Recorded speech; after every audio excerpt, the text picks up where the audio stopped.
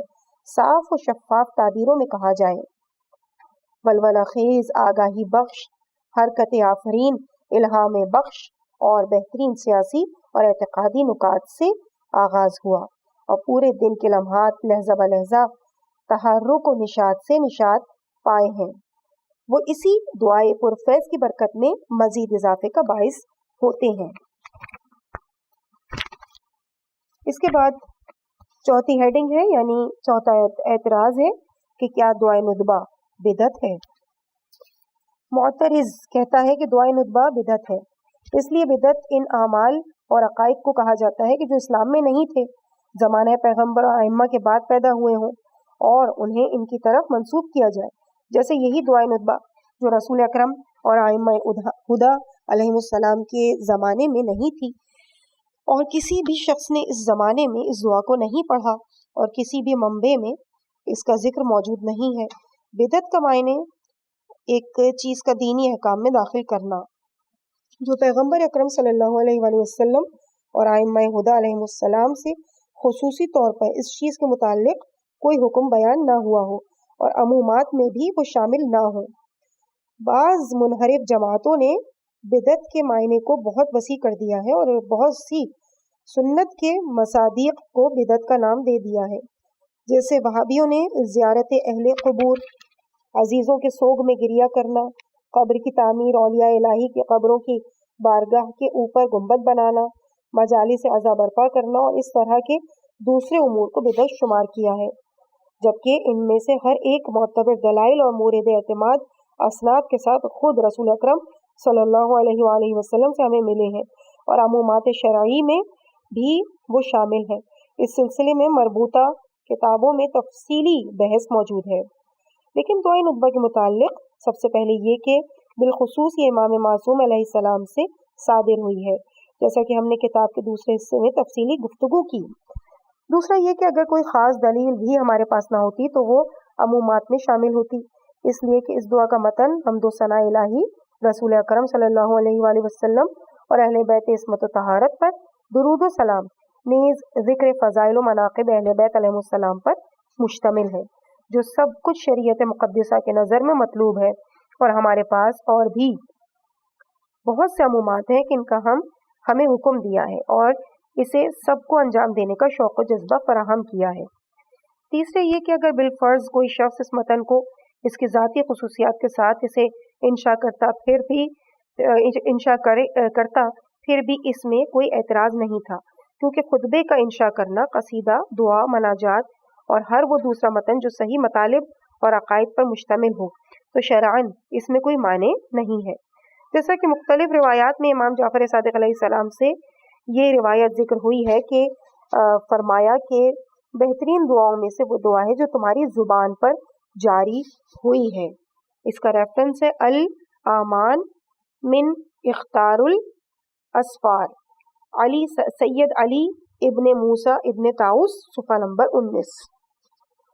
وہ چیز جو قابل اہم ہے وہ یہ کہ اگر کوئی شخص ایک دعا کو انشاء کرے تو اسے یہ حق حاصل نہیں ہے کہ اسے معصوم کی طرف منسوب کرے، اور وہ اس کے پڑھنے کا کسی خاص وقت میں یا جگہ میں مستحب ہونے کا فتویٰ بھی نہیں دے سکتا، اور اگر ایک دعا معصوم سے صادر ہوئی ہو تو اس میں تصرف نہیں کر سکتا کہ اس میں کسی چیز کے اضافہ کرے۔ لہٰذا علماء و محدثین کبار نے دعاؤں اور زیارتوں کی کتابوں میں بہت زیادہ اس بات کی کوشش کی ہے کہ نسخہ بدل کو تحریر کریں تاکہ خطی نسخوں کے درمیان موجودہ لفظی اختلافات ختم نہ ہوں اور آئندہ نسلیں مزید تحقیق و تلاش کے ساتھ زیادہ قابل اعتماد متن کو حاصل کر سکیں۔ اس لحاظ سے اگر مفاتیح الجنان کے متعلق دقت اور تحقیق کریں تو آپ ملاحظہ فرمائیں گے کہ اگر اس کے صفحات میں سے ہر صفحے میں مختلف نسخہ بدل اس کے اطراف میں تحریر شدہ مل جائیں گے تاکہ صحیح متن اور معثور عبارت ضائع نہ ہو۔ محدث قمی نے زیارت وارثہ کے بعد ایک مفصل بحث کی ہے کہ ایک کتاب میں زیارت وارثہ کے متن میں ایک جملے کا اضافہ کیا گیا ہے اور اس سے شدید منع کیا ہے، نیز ہوشیار کیا ہے۔ ریفرنس مفاتیح الجنان شیخ عباس قمی صفحہ 524۔ محدث نوری نے اس سلسلے میں مستقل کتاب تالیف کی ہے۔ اس میں تمام طبقے کے لوگوں کو بالخصوص صاحبان منبر کو معصوم کے معصورہ کلمات سے کم و بیش کرنے سے منع کیا ہے۔ ریفرنس ہے لولو والمرجان حسین ابن محمد تقی نوری۔ اس کے بعد ہے نمبر 5 یعنی 5واں اعتراض۔ صفحہ 148 پہ ہم پہنچ چکے ہیں۔ نمبر 5، کیا دعائے نطبہ عقل کے منافی ہے؟ معترض کہتا ہے کہ اس دعا کو لوگ ہزاروں جگہ، مساجد، امام بارگاہوں، مشاہدے مشرفہ، مقامات مقدسہ اور اپنے اپنے گھروں میں انفرادی اور اجتماعی طور پر پڑھتے ہیں۔ کیا امام زمانہ علیہ السلام ان تمام جگہوں پر حاضر و ناظر ہیں؟ پھر مزید کہتا ہے کتاب کافی میں باب زیارت النبی میں منقول ہے کہ رسول خدا نے فرمایا صلی اللہ علیہ وآلہ وسلم، میں اپنی امت کے سلام کو دور کی مسافت سے نہیں سنتا بلکہ ملائکہ الہی اسے مجھ تک پہنچاتے ہیں۔ اس کے جواب میں ہمیں یہ کہنا چاہیے کہ سب سے پہلے یہ معترض صاحب کتاب کافی کی حدیث کو آپ نے تحریف کر دیا ہے۔ الکافی میں 2 حدیث اس سلسلے میں موجود ہیں کہ ان کے متن کو ہم یہاں ذکر کر رہے ہیں۔ نمبر 1، امام جعفر صادق علیہ السلام نے اپنے اصحاب کو خطاب کر کے فرمایا کہ اپنا راستہ مدینے کی طرف سے قرار دو اور رسول اکرم کو نزدیک سے سلام کرو، اگرچہ دور سے بھی درود و سلام آن حضرت تک پہنچتا ہے۔ ریفرنس الکافی محمد بن یعقوب کلینی جلد 4 صفحہ 552۔ نمبر 2، دوسری حدیث میں فرمایا کہ قبر پیغمبر صلی اللہ علیہ وآلہ وسلم کے کنارے درود و سلام بھیجو، اگرچہ مومنین جہاں کہیں بھی ہوں ان کا درود و سلام آن حضرت کی خدمت میں پہنچتا ہے۔ ریفرنس الکافی محمد بن یعقوب الکلینی جلد 4 صفحہ 552۔ معترض کی نقل کے برخلاف دونوں مبارک حدیث اس بات پر دلالت کرتی ہیں کہ دنیا کے جس گوشے و کنار میں حضرت رسول اکرم صلی اللہ علیہ وآلہ وسلم پر درود و سلام بھیجا جائے آن حضرت تک پہنچتا ہے، اگرچہ بہتر یہ ہے کہ مومنین رخت سفر باندھیں اور سرزمین مدینہ منورہ میں زیارت سے شرفیاب ہوں اور نزدیک سے اظہار عقیدت کریں۔ دوسرا یہ کہ بہت سی حدیثوں کے مطابق تمام دنیا امام کے مقابل میں ان کے ہاتھ کی ہتھیلی کی طرف نمایاں ہے اور دنیا کے مشرق و مغرب میں کوئی بھی شے ایسی نہیں جو امام سے پوشیدہ ہو، جیسا کہ امام جعفر صادق علیہ السلام اس سلسلے میں فرماتے ہیں، تمام دنیا امام کے مقابلے میں ایک اخروٹ کے ٹکڑے کی طرح جلوہ نما ہوتی ہے، اس کی کوئی شے امام سے پوشیدہ نہیں، امام اس کے جس گوشے میں چاہیں تصرف کریں، جس طرح تم میں سے کوئی بھی شخص اپنے دسترخوان سے جو چاہتا ہے اٹھا لیتا ہے۔ ریفرنس ہے الاختصاص محمد بن نعمان شیخ مفید صفحہ نمبر 217۔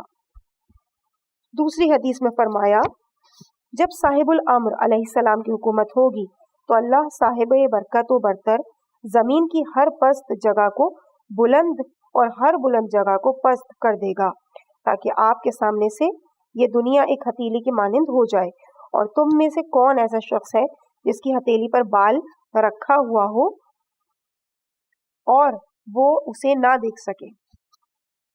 ریفرنس ہے بہار الانوار محمد باقر مجلسی جلد 52 صفحہ 328۔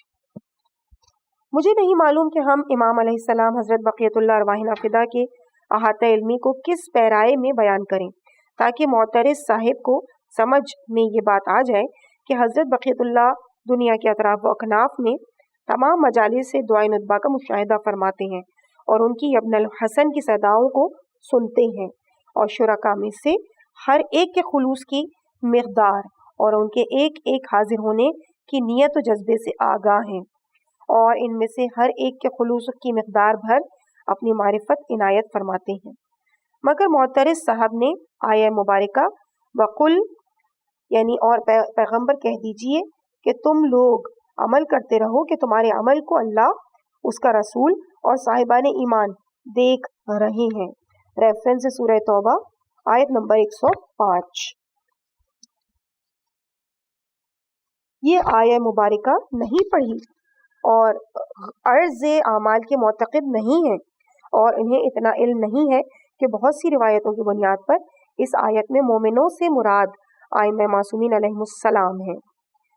ریفرنس الکافی محمد بن یعقوب کلینی جلد 1 صفحہ 219۔ مگر اس نے رسول اکرم صلی اللہ علیہ وآلہ وسلم اور ائمہ معصومین علیہم السلام کے گواہ ہونے سے متعلقہ آیات کو قرآن کریم میں نہیں پڑھا ہے۔ ریفرنس سورہ نساء آیت 45،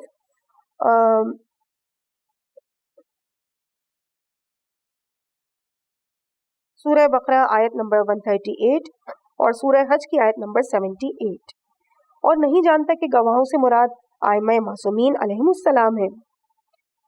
ریفرنس الکافی محمد بن یعقوب کلینی جلد 1 صفحہ 190۔ مگر کیا ایسا ممکن ہے کہ پیغمبر اکرم صلی اللہ علیہ وآلہ وسلم اور ائمہ معصومین علیہم السلام جس چیز کو نہ دیکھے ہوں اس کی گواہی دیں؟ ایک مقام پر رسول اکرم عام مردوں سے متعلق فرماتے ہیں، مردے راستہ چلنے والوں کے جوتے چپل کی آواز تک سنتے ہیں۔ ریفرنس صحیح بخاری محمد بن اسماعیل بخاری جلد 2 صفحہ 113۔ لہٰذا وہ کیسے اس بات کو کہنے کی جرت کرتا ہے کہ رسول اکرم دور سے لوگوں کے درود و سلام کو نہیں سنتے؟ کس قدر حماقت کی بات ہے کہ انسان تصور کرے کہ روزانہ دنیا کے گوش و کنار میں تمام بسنے والے 1 ارب سے زیادہ مسلمان اپنی واجب اور مستحب نمازوں میں کہیں السلام علیکہ ایھا النبی ورحمۃ اللہ وبرکاتہ، اور رسول اسلام ان میں سے کسی کے سلام کو نہ سنیں، اور تمام مسلمان ان سلاموں کو جو حکم الہی کی بنیاد پر انجام دیتے ہیں لغو یعنی لغو اور عبث انجام دیتے ہوں۔ وہ احکام جو دور سے رسول اکرم صلی اللہ علیہ وآلہ وسلم کی زیارت کے لیے وارد ہوئے ہیں، اور دور سے پیغمبر اکرم صلی اللہ علیہ وآلہ وسلم کا بہت طولانی زیارت نامہ امام صادق علیہ السلام سے نقل ہوا، یعنی ریفرنس مصباح الزائر سید علی ابن موسیٰ ابن طاؤس صفحہ 66۔ تو کیا نعوذ باللہ یہ سب لغو اور عبث ہے؟ اس شخص کے لیے کہ جس کی مسافت طولانی ہے، اس قدر روایات ائمہ علیہم السلام سے وارد ہوئی ہیں، اور جو شخص حضرت سید الشہداء علیہ السلام کی زیارت کی شرفیابی کی طاقت نہیں رکھتا، وہ صحرا یا چھت پر جا کر کربلا کی طرف رخ کر کے حضرت کی دور سے زیارت کرے، کیا یہ سب عبث اور بیکار ہیں؟ جو افراد ان مسائل میں شک و شبہ رکھتے ہیں اور اہل کینہ و عداوت نہیں ہیں، انہیں چاہیے کہ امام شناسی کے درس کا ایک مکمل کورس پڑھیں اور اپنے عقائد کو اپنے امام زمانہ علیہ السلام کے متعلق صحیح کریں، تاکہ یہ مبارک حدیث ان کے شامل حال نہ ہو، یعنی من مات ولم یعرف امام زمانہ ماتا میتتا جاہلیہ، یعنی جو شخص امام زمانہ عجل اللہ تعالی فرجہ الشریف کی معرفت کے بغیر دنیا سے چلا جائے وہ جاہلیت کی موت مرا ہے۔ ریفرنس کتاب او خواہد آمد میں اس مبارک حدیث کی دسیوں شیعہ و سنی منابع کو ہم نے ذکر کیا ہے، صفحہ نمبر 73 اور 92، جو بہت بڑا خسارہ ہے اور ہرگز اس کی تلافی نہیں ہو سکتی۔ تیسرے یہ کہ دعائے ندبہ کی شرط حضرت ولی العصر ارواحنا فداکا مجالس دعائے ندبہ میں حاضر رہنے کی نہیں ہے۔ جو شخص یہ کہتا ہے کہ امام عصر کو ان مجالس میں ضرور حاضر رہنا چاہیے ورنہ دعائے ندبہ کا پڑھنا عقل کے خلاف ہے، وہ ایسا ہی ہے کہ کہے چونکہ کروڑوں مسلمان اپنی نمازوں میں کہتے ہیں السلام علیکہ ایھا النبی ورحمۃ اللہ وبرکاتہ، لہٰذا پیغمبر اکرم صلی اللہ علیہ وآلہ وسلم کو ایک ہی لمحے میں کروڑوں جگہ حاضر رہنا چاہیے، اور یہ غیر ممکن ہے، لہٰذا یہ نمازیں بھی غیر معقول ہیں۔ چوتھے یہ کہ دعائے ندبہ میں ہم پڑھتے ہیں بنفسی انتا میں مغیب لم یخل منا، میری جان قربان، تو ایسا غائب ہے جو کبھی مجھ سے جدا نہیں ہوا۔ اس بیان کی بنا پر ہماری ضروری اعتقاد کے مطابق ہم ہمیشہ اور ہر مقام پر حضرت حجت کے زیر نظر اور ان کے لطف عنایت کے ماتحت ہیں، اور ہماری کوئی چیز حضرت کے لیے پوشیدہ نہیں ہے، اور ہمیشہ ہر حال میں ہم ان کے احاطہ علمی میں ہوتے ہیں، یعنی وہ ہمارے حالات سے باخبر ہیں۔ اور اتنی ہی بات دعائے ندبہ کے معقول ہونے اور یبن الحسن علیہ السلام سے لوگوں کا انہیں خطاب کرنا صحیح ہونے کے لیے کافی ہے۔ اور اگر فرشتے رسول اسلام یا ائمہ علیہ السلام میں نور کی خدمت میں سلام پہنچانے کے لیے معین ہوئے ہیں تو یہ ان کے استقبال اور خدمت کرنے کے آداب و رسوم کو ملحوظ خاطر رکھنے کے لیے ہے، بالکل جیسے فرشتے بندوں کے اعمال تحریر کرنے کے لیے معین ہوئے ہیں، حالانکہ اللہ تعالیٰ اپنے بندوں کے تمام مخفی اور آشکار اعمال سے باخبر ہے۔ اس کے بعد چھٹا اعتراض ہے اور صفحہ نمبر 155 پہ ہم پہنچ چکے ہیں۔ کیا دعائے ندبہ بارہ ائمہ کی امامت کے عقیدے سے ناسازگار ہے؟ جن دنوں میں دعائے ندبہ پر اعتراض کرنے کا بازار گرم تھا، مؤلفین میں سے ایک مشہور مؤلف نے یوں لکھا: دعائے ندبہ کے متن کی دقیق مطالعے سے، جس میں ہم ائمہ کے نام کی ترتیب وار تصریح نہیں ہوئی ہے، معلوم ہوتا ہے کہ اس میں حضرت امیر علیہ السلام کی تفصیلی فضائل و مناقب کے فوراً بعد اور بغیر واسطہ کے امام غائب کو خطاب کرتے ہیں، اور یہی سوال بار بار ذہن میں آتا ہے۔ ریفرنس انتظار و مذہب، اعتراض علی شریعتی، صفحہ 10۔